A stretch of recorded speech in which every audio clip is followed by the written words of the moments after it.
Welcome home to USA Global TV and Radio, a place where dreams take flight, with authentic storytelling, diverse perspectives and meaningful conversations, where global stories unite and bridges are built beyond all borders. Discover world-class education, entertainment, hope and inspiration. Together, we're building bridges worldwide. Subscribe to our channel, USA Global TV. Download our app, USA Global TV. Be our guest or join our team. Visit usaglobaltv.com. Thanks to our founder and executive producer, Dr. Jacalyn Kerbeck. Music score by Yeffy Tang from Cloud Road Music.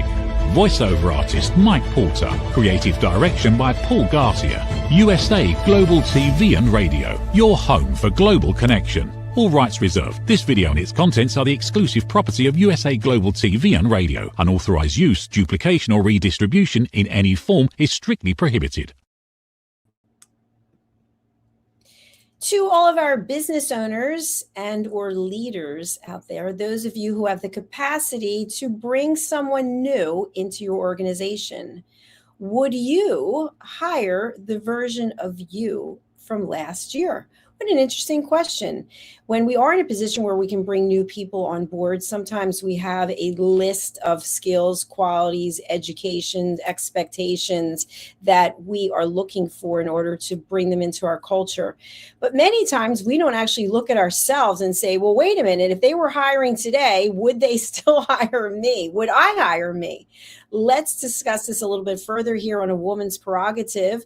Let's welcome the star of our show. Her name is Mariska, and she is joining us all the way from Australia. Welcome to the program. Hello. Hello, and it is wonderful to be with all of you. I don't know if you're aware of this, but in many places in the world, it is extremely hot. And I know that you're in winter there. And here today, it was 103 degrees Fahrenheit, and our good friends in the UK without air conditioning are really sweating it out. So before we get into the topic, what is it like there in Australia where you are?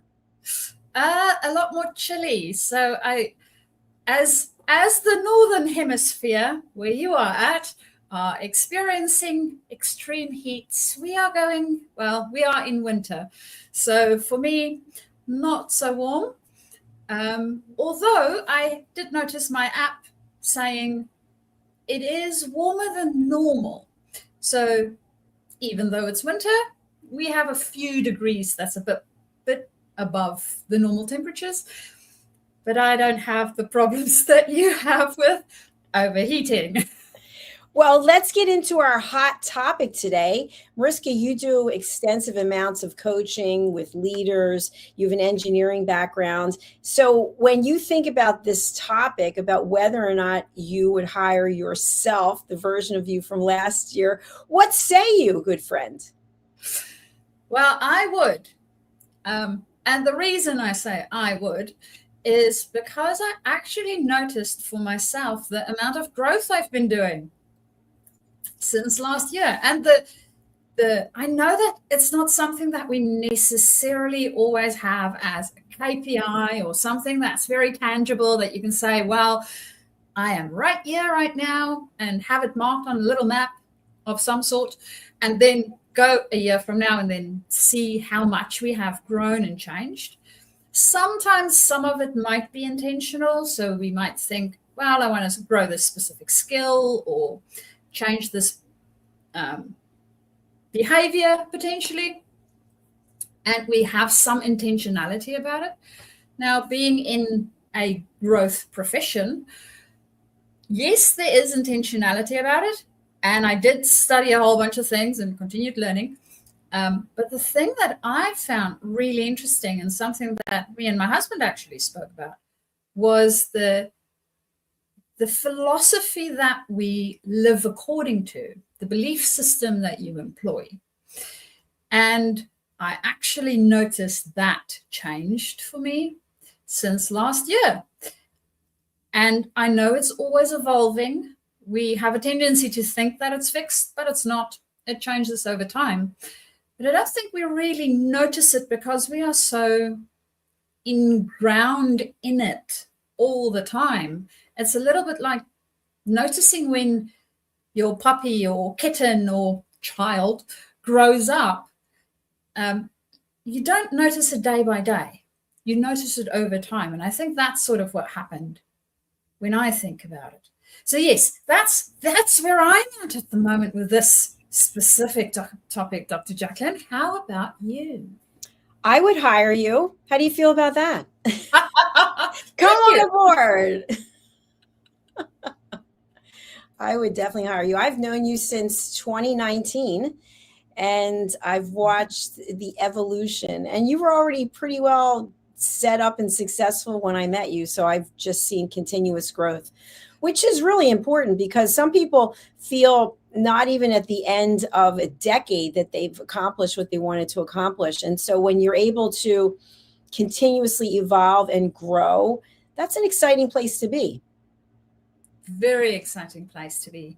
And I know that you are also continuously evolving and growing, and even helping some of the people on this platform to do that. So would you hire you now, seeing as you are a year further down the track?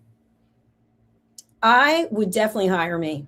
I would hire 10 of me, because I feel I'm very structured and very disciplined, as you know, and some people find that very boring. But for someone who is structured and disciplined, I get a lot done. I'm like a machine. And so I don't have a lot of emotions that fear I'm not going to get it done. I'm not going to be successful at whatever it is that I'm doing, because I don't spend the time dwelling on it. I get it done. Yes. So we just need to clone 10 more of you, and then you will be sorted out. And 10 of you, 20 of us, and we're ready to take over. Well, I'm not so sure whether I want another one of me. We might have too much fun.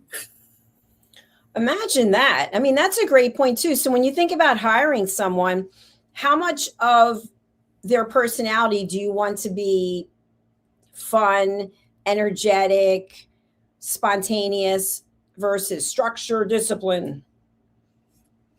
That's a good question.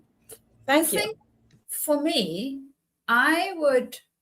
so one of the things that I'm doing at the moment is I'm on a board for a volunteer group, and we are moving into our next phase where I'll be leading our team.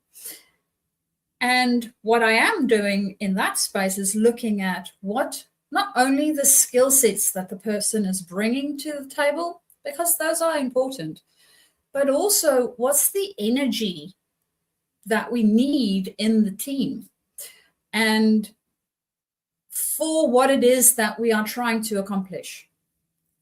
So sometimes we might have too much of one type of energy, and then that might not be helpful. It might actually stifle the whole process, or it might throw it off kilter a little bit. So that's something that I've been looking at and thinking about a lot more lately. And it's very interesting as I go through this process of thinking about it, seeing where it applies and where it doesn't.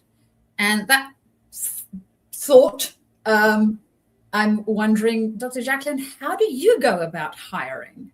And what is it that you think about? Well, it's interesting because I have a different business model here than some other business models, which I won't get into. But I look for the energy level.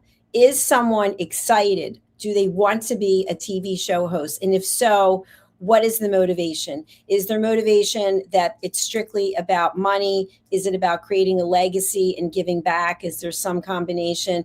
How cohesive are they in terms of being part of a team, or just being all about themselves? And are they open to feedback? Because if they're not open to feedback, it's not going to go so well, because my job is to continuously push the network and the platform to another level. So I'm continuing to evolve by taking educational courses and learning where the industry's going. I mean, if you think about television, before people were even born. Probably some of the people watching, we had these, I mentioned before, these little rabbit ears and a black and white TV with a knob that you would turn, and things have completely evolved. So they're going to continue evolving. It's almost like the cell phone industry, it started off with these big car phones, and then the phones got really small. Then the phones are getting bigger, and it's every year they're coming out with new models. So we have to stay on top of our game. And if you have people who are not interested in working on their skill set, and then it's not a good fit. And I understand that people are resistant to change in general. But I mentioned this to you, and this is a selfish plug, so I'll call it what it is. But I have a new book coming out called Stop, Why Knowing Isn't Enough. So we know things that we could be doing that would benefit us or benefit our team or organization. And we know that when we accomplish certain things, we will be recognized or rewarded. But we still don't do them anyway. So that, to me, is not going to be a good fit. And sometimes people will hide behind their education or their experience, but it always shows up at some point, whether or not someone is interested in investing in themselves personally and professionally. What are your thoughts about my proclamation? Here. I absolutely agree with your proclamation, because even if we have a doctorate or whatever, name the education that you have behind you, right? If we don't continue to evolve and grow, we're actually going backwards, because everything else around us is evolving and growing. So if we stand still because we want to take a bit of a break, it's great. Just realize that the break that you are taking are actually moving you backwards and not necessarily forwards. And I'm not saying that it needs to be formal education all the time. I mean, Dr. Jacalyn, I'm sure that there's a lot of stuff that you know that might have come from YouTube channels, watching a how-to video or reading books, or a variety of other ways that we can skill ourselves up and look at the way we think and approach the world that changes us as humans. So yes, I'm with you on that. People that want to not learn, I don't know. Do they live a boring life? I think that we can look at it, they may be coming from a place of fear, because we can get good and proficient at something that we do. And then when someone asks us to do something else where we have to extend ourselves, or potentially, oh, you've gone dark, I don't know what happened to you. Are you still there? I can hear you, but I'm seeing that I've gone dark. So I'll just take you off the screen for the moment. But many times when we feel really comfortable in our role and whatever it is that we're doing, we don't actually want to take on more responsibilities, because what if we're not proficient at these new skills? Then what? Then we start to question everything. It's almost like when you make a career change, which I have done. I was in corporate for a very long time and left in 2020 to go out on my own. And here I am today. But if I never took the opportunity to say, I'm going to do something different, I wouldn't be here today. And Mariska wouldn't be here today. Mariska is backstage trying to get her green screen fixed. But if you don't walk through the door, you never know where it's going to take you. And so when we think about, would we hire this version of ourselves if we were in that position? If someone walked through the door and had similar experience, training, knowledge, appearance, etc., would you hire them? Because it takes courage to look in the mirror and say, I love what I see. I'm not happy with what I see. I'd like to work on X, Y, and Z, as opposed to, I don't feel like doing any work. It's too hard. I remember one of my clients in corporate would say, we do everything in this company the way that I say that we do it. And it was interesting because this person was not in a high level position at this organization. And it was kind of, well, have you looked at the perspective from your executives, the people who are actually own the budget and sign the contract? And the person said, no, I'm just going to do it the way that I do. And if they don't like me, then they'll get rid of me. So you can have that kind of mentality. Or you can also be someone who likes to think out of the box, and whatever the rules are, you're constantly looking to bend them or extend them, whatever the case may be. So we have a certain comfort zone with who we are personally and professionally. And when it comes to exploring how we could extend our knowledge, try something new, there is that element of fear. For any of you out there who work out, you might do the same routine. I see it all the time at the gym. People come in and they lift weights and they do the exact same routine day in and day out. And then they wonder why their body's not changing, why they're not losing weight or getting stronger, whatever it is that their goals are. And it's because they haven't actually pushed their body. Their body's used to doing whatever it is that they've been doing. So I really believe that it is good to test the limits, take some risks, put yourself out there and see where you're going to go, how you're going to grow. Because otherwise, as Mariska mentioned, you most likely will be going backwards. And when you go backwards and everyone's going forwards, there's going to be an even larger gap. For those of you who are in a position of hiring, whether you have your own business or you are in corporate, what are some of the attributes that you look for when you're hiring people? I remember when I was in corporate, the hiring managers, there were various hiring managers through the years, loved people who were veterans, people who had served in the military, for the structure and the discipline.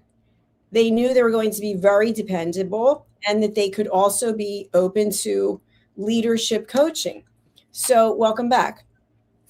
Veterans demonstrate certain behaviors of loyalty, discipline, structure. And so those attributes, at least when I was in corporate, were things that people were really, hiring managers were really looking for. Now, on the other end, there are positions in organizations that really require creativity, out of the box thinking. And so they're really on opposite ends, but you can have someone who's structured and disciplined, who's also creative, and the opposite. Mariska, how would you describe yourself? Would you say you're more of a creative, or you're more structured and disciplined, or somewhere in between? I think more in between somewhere.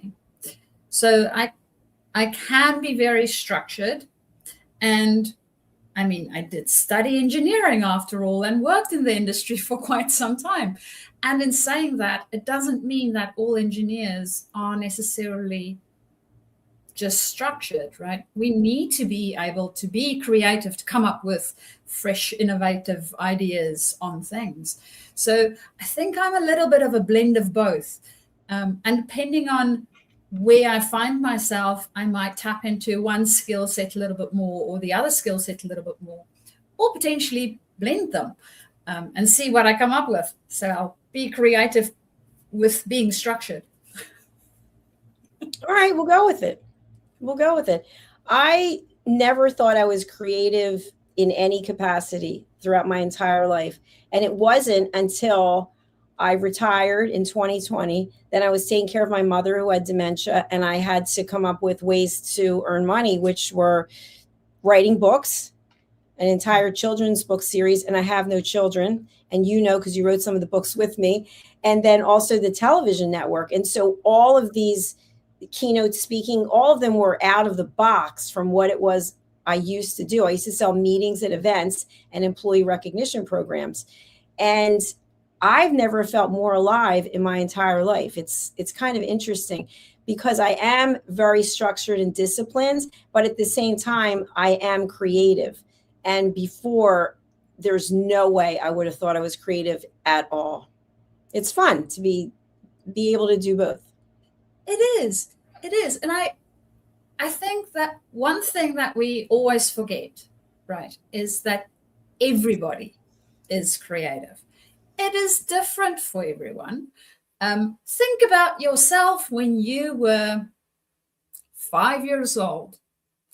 I'm sure you came up with a whole bunch of different ideas, ways to play, places to go and play, different games that you played.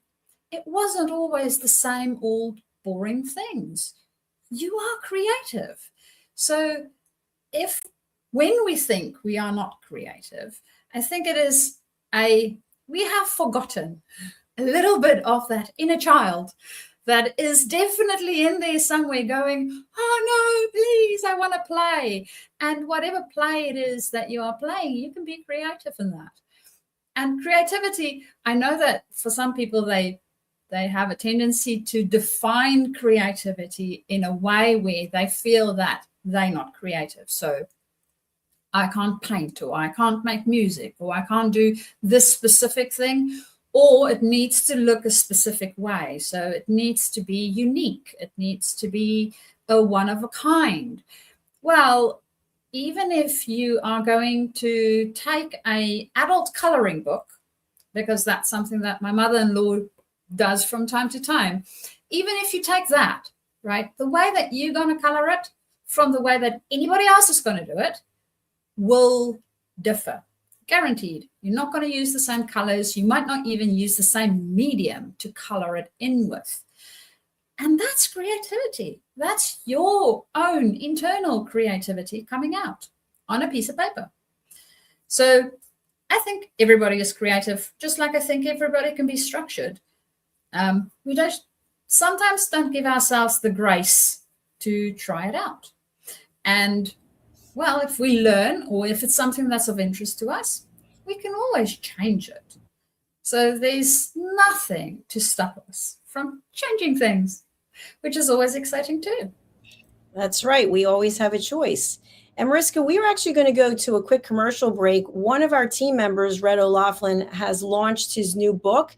The book is called Aging Sucks. That's right, the big Suckamundo. And we are going to watch a sponsorship. You can order your copy of the book on Amazon right now. Take a look. What if many of the problems we associate with aging are not random? What if there are identifiable causes behind declining energy, chronic disease, and memory problems? We have been told that aging is simply something we must accept, that slowing down is normal, that growing older means growing weaker. But what if that's only part of the story? Why do some people remain active and engaged well into their later years? Why do others struggle with disease, fatigue, and declining health? What is happening beneath the surface? What processes drive aging? In Aging Sucks, researcher, educator, and author Red O'Loughlin explores what researchers have discovered about why we grow older. No medical degree required, no confusing jargon, just clear explanations of what researchers have discovered about the processes that influence aging. You cannot stop aging, but understanding its causes may help you make better decisions about your health, your future, and your quality of life. Because understanding comes before action. Action creates hope. Aging sucks. End the guesswork. There is hope. Welcome back to A Woman's Prerogative. Mariska, did you see the woman in the clip, the woman with the white hair? My mother used to do that all the time with her hair. I think that woman looks just like my mother. It's freaking me out, actually. Well, hopefully only good memories. Yeah, very good memories. When I saw it, I thought, oh my gosh. So for those of you who are just joining us, we're talking about a lot of things today. But basically, would you hire yourself if you were going for an interview? Mariska, there are times when people will apply for a job potentially not expecting to even be called in, but they need income. They need money. So they go to the interview, and I don't know what it's like to interview anymore, but I know when I was in corporate, there might be 8 interviews. And then there was a breakfast, there was a lunch, there was a dinner, there was a personality test. So there was a lot of work involved. I don't know what it's like today in corporate, but what advice would you have for someone who is looking for a job and applying for positions they have no interest in because they basically just need money? That's always a difficult one, because our basic needs is one of the things that's first and foremost, right? We want to be able to survive somehow. So that would be the first thing that comes up is, okay, so this might not be your forever job, because it is one that will just hold the system sort of intact for you right now. So understanding what might be involved in that position, and understanding why we are applying for it. Now, once we are in that job, does it mean that you have to stay there forever? No, it does not. And if you are in a job where you don't feel satisfied, where you sort of go, why am I doing this day in and day out? And it feels like a grind. It's not in alignment with you. You might be in an organization that's not in alignment with you. Then going and having a look at, well, what is the values that is important to me? And how does this organization that I'm working with, do we align with those values? Don't we align with those values? What's happening? And then also understanding what's the energetic state that we are in when we are doing the applications. I remember going through coaching training once where the person said, needy is creepy. So if we go into a job application and we have this needy energy, have to get the job. I understand that there is some of that might be happening inside, but if that's the main energy that we bring into the whole process, the likelihood of us actually repelling is increased. And that's also very likely that when you do get a job from that energetic space, it's not going to be fun at all. And you might be better off not taking it. So that's the things that I would think of when I'm thinking of stepping into that space of being hired.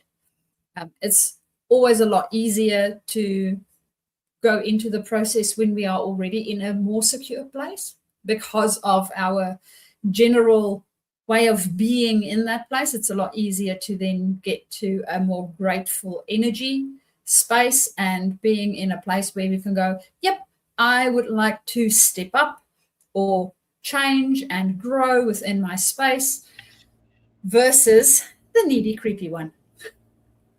What's your thoughts on that, Dr. Jacalyn? I agree with you. I think when you're going through the hiring process, you have to show that you're passionate, committed, and they're going to look and say, whether they say it out loud or they think it, why should I hire you? I've got all these applicants. What about you?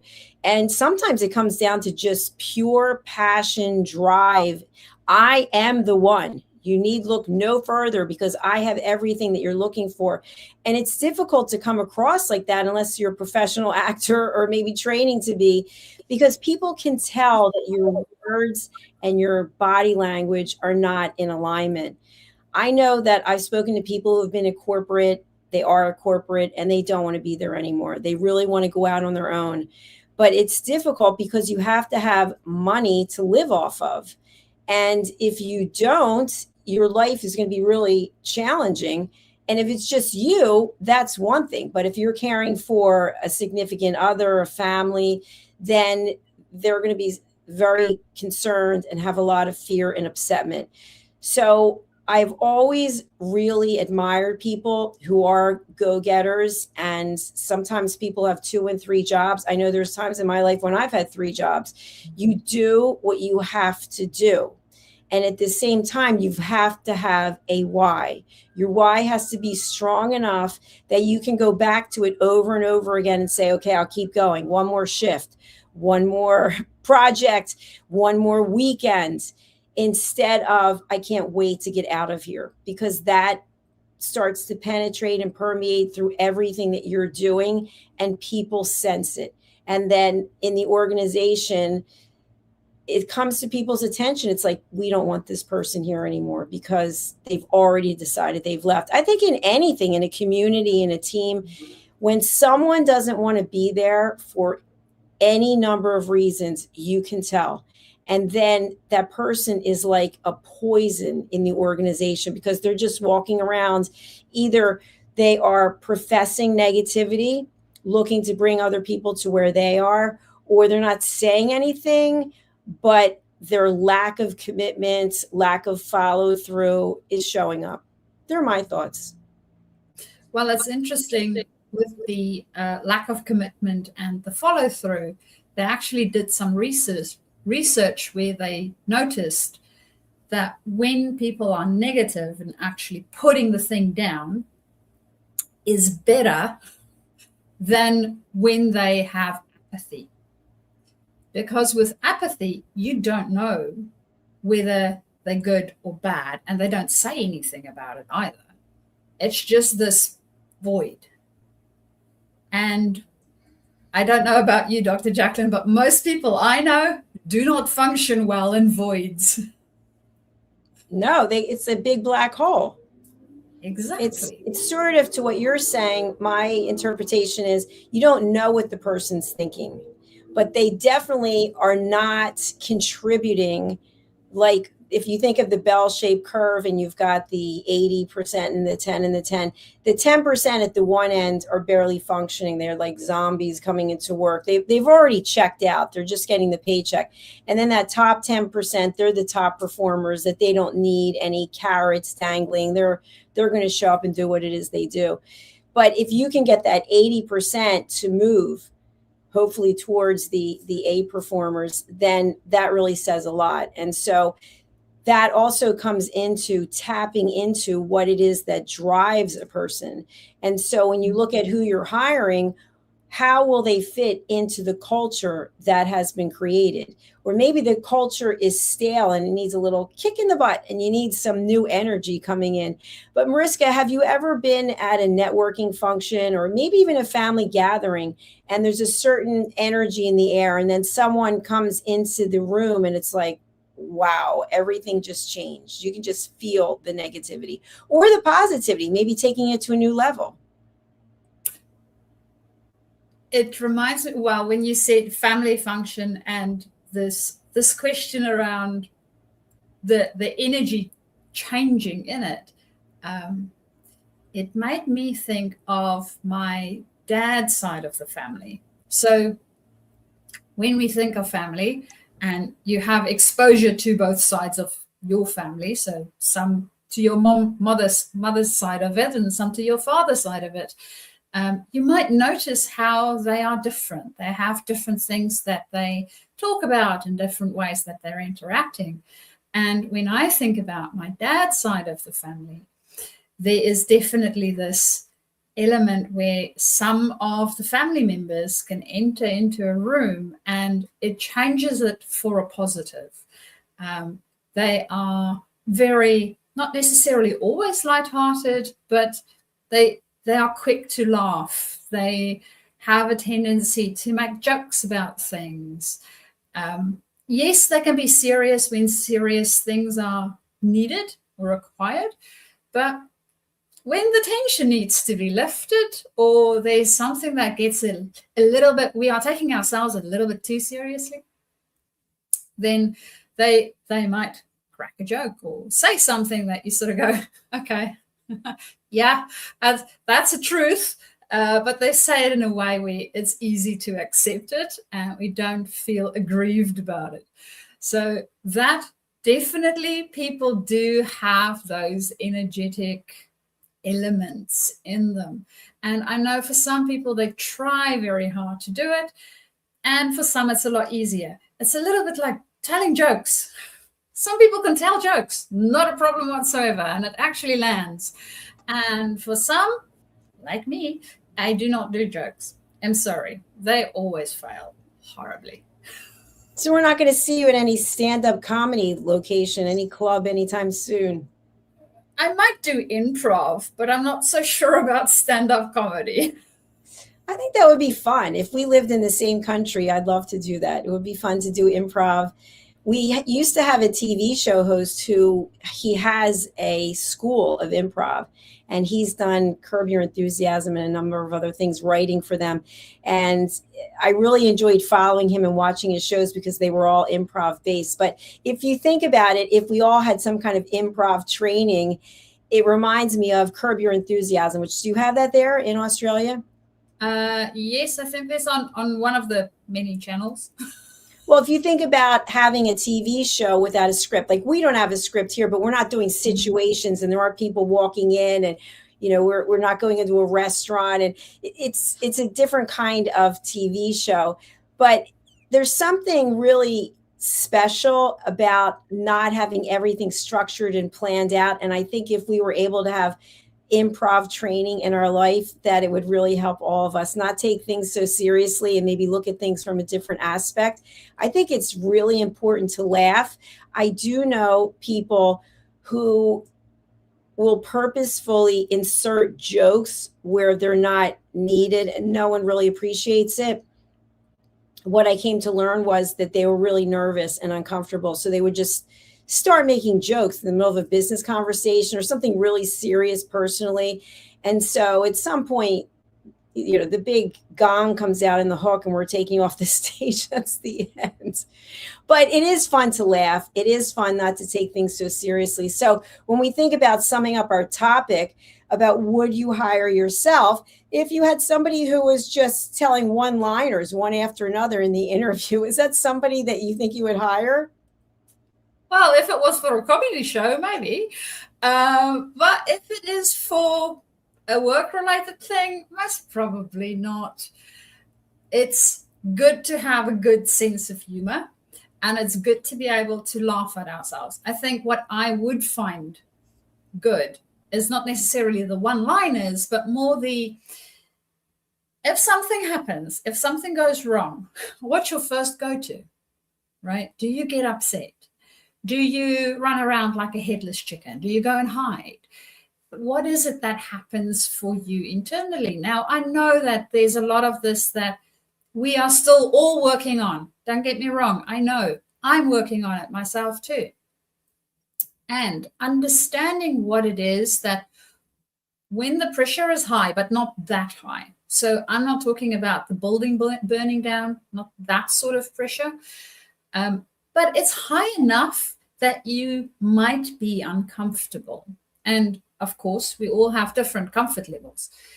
What is it that happens for you in that situation? And when we made a mistake, so whatever I did, I messed up, right?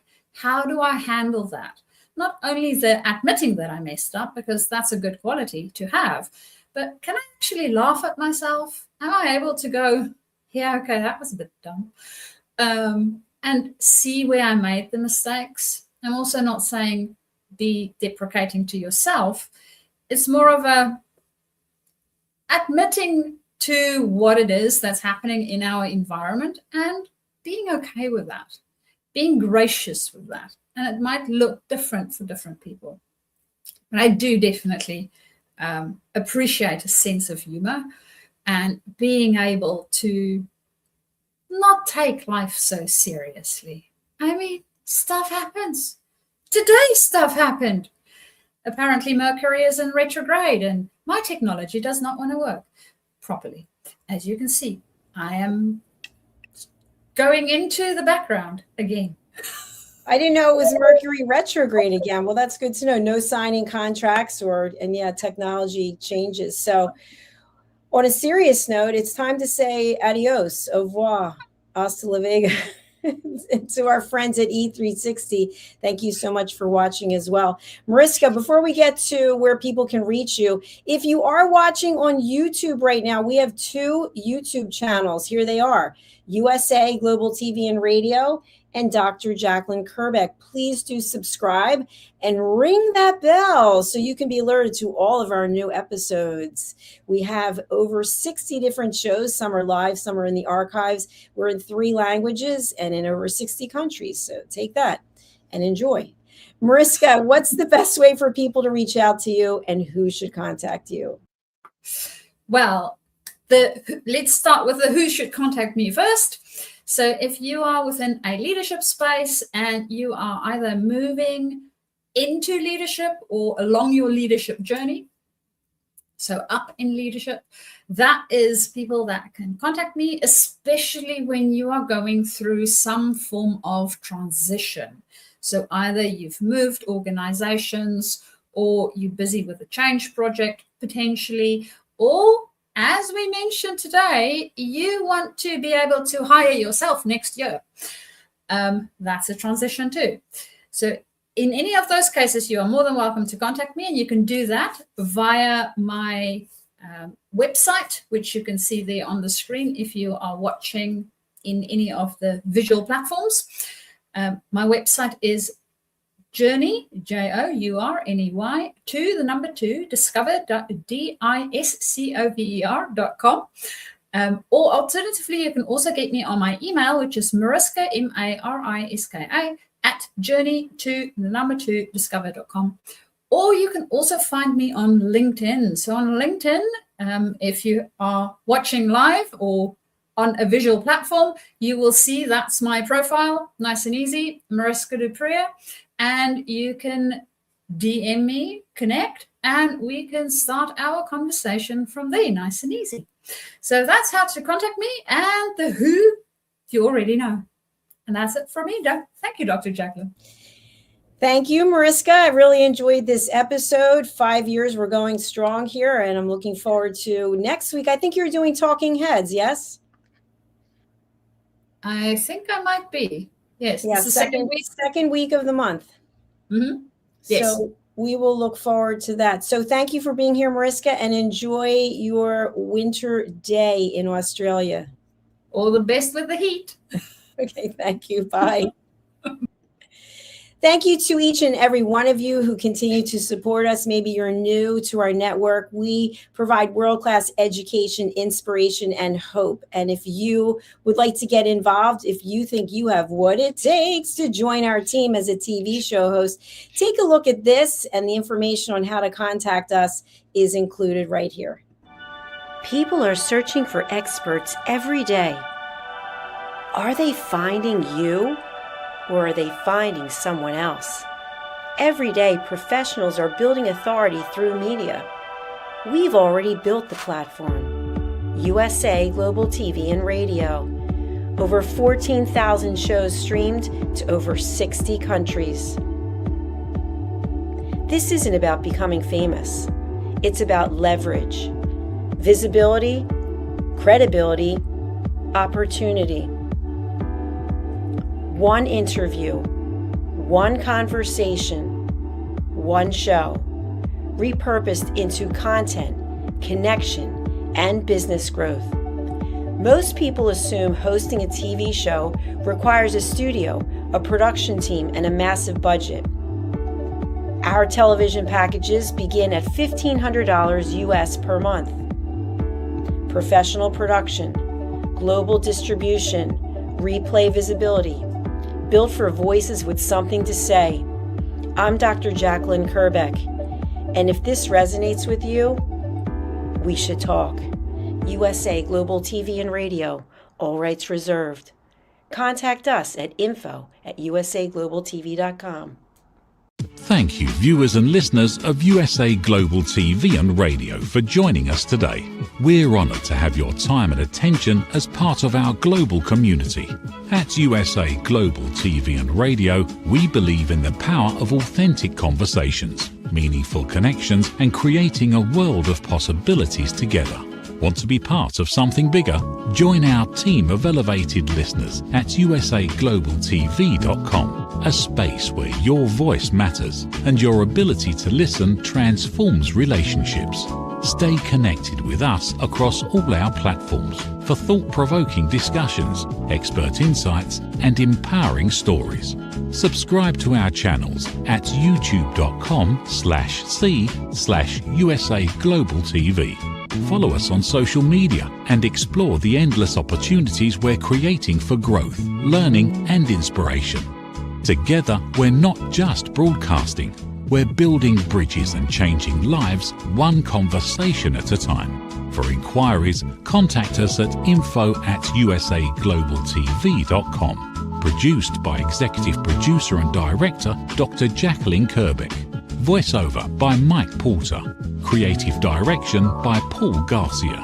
All rights reserved. Visit usaglobaltv.com to view our full terms and conditions.